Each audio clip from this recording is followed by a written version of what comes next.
Central American migrants in caravans are growing frustrated, as public support for their cause is drying up. Remember the caravan migrant and the viral video who complained that the free shelter food pig food? Watch the video. Her name is Mirian Zelaya, and she was allowed to enter the United States. A new report shows that this woman has now been arrested for assault with a deadly weapon. Breitbart reported that the outpouring of aid that once greeted Central American migrants as they trekked in caravans through southern Mexico has been drying up, hungrier, advancing slowly or not at all, and hounded by unhelpful local officials. Frustration is growing among the 5,000 to 8,000 migrants in the southern state of Chiapas.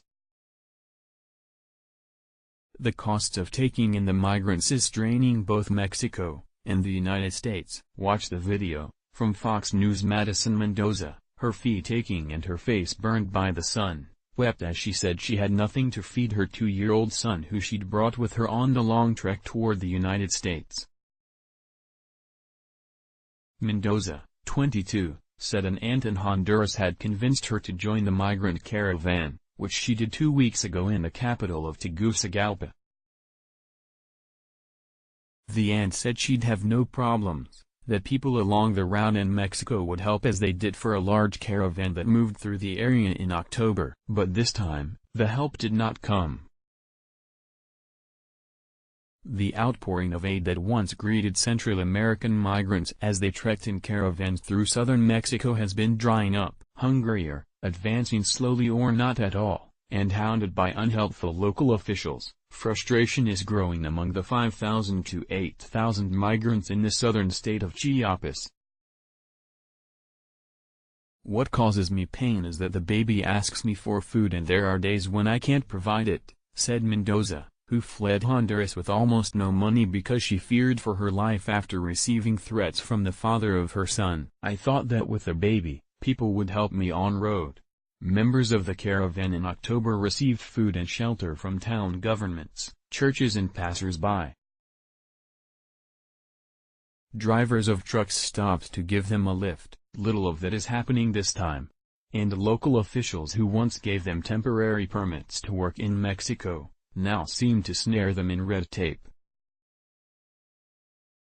Truckers and drivers have been told they will be fined if caught transporting migrants without proper documentation. Mendoza bathed her son, Jose, under a stream of water in Escuintla, a Mexican town 95 miles, 150 kilometers, north of the Guatemalan border.